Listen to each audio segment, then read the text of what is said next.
என்னை வாழ வைத்த தெய்வங்களான தமிழ் மக்களுக்கு என்னுடைய அன்பார்ந்த வணக்கங்கள். வேதங்கள் கூறுகிறது,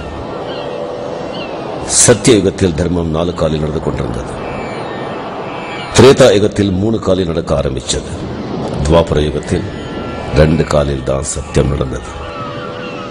அதை பார்த்த ரிஷிகளிலேயே பிரதானமானவர் வேதவியாச ரிஷி கவலைப்பட்டார். கலிகாலம் எப்படி இருக்கும், என்ன ஆகும் அப்படிங்கிறது அவருக்கே தெரியவில்லை.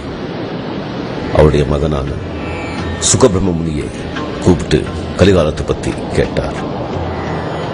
சுகபிரம்ம முனி தன்னுடைய ஞான திருஷ்டியில் பார்த்து, கலிகாலத்தில் தர்மம் சத்தியம் 1 காலில் தான் நடக்கும்.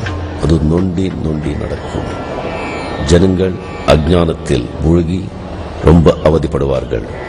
யோகிகள், முனிகள், ரிஷிகள், ஞானிகள் குகைகள்லையும் காடுகளிலையும் மலைகள்லையும் அடங்கிடுவார்கள். அரைக்குறை தெரிஞ்சவங்க சிலர் தங்களை ஞானி என்று அழைத்துக் கொண்டு மக்களை தப்பான திசையில் இழுத்து செல்வார்கள். வியாபார திருஷ்டியா அறியாத மக்களை ஏமாற்றுவார்கள்.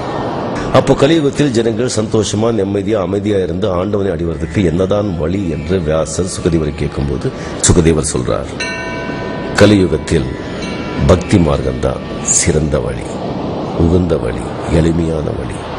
அந்த ஆண்டவனுடைய நாமஸ்மரணை, அந்த ஆண்டவனுடைய பேரை சொல்றது, பேரை கேட்கறது, பாடுறது, இதுதான் சிறந்த வழி என்று சொல்றார்.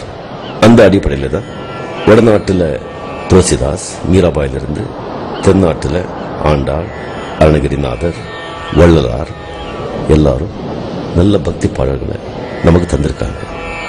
அதுல சிலதை கிரியா நிறுவனத்தினர் மிக அழகாக, மிக புதுமையாக, இளைஞர்களுக்கெல்லாம் பிடிக்கிற மாதிரி புதுமையான ஒரு ஸ்டைல்ல ஆண்டவன், ஆத்மா, ஆன்மீகம் என்கிற தலைப்பில் தந்திருக்காங்க.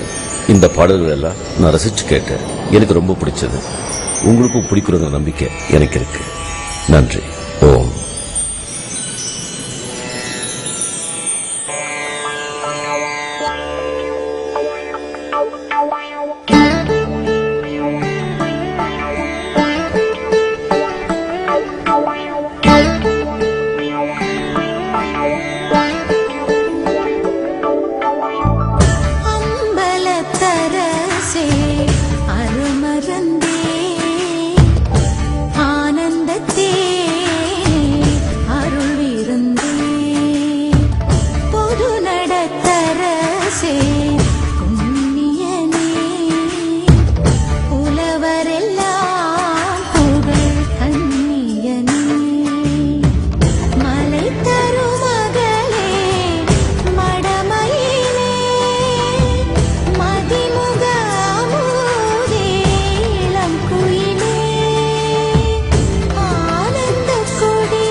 शिव शिव शिव चिन्मय तेजा शिव सुंदर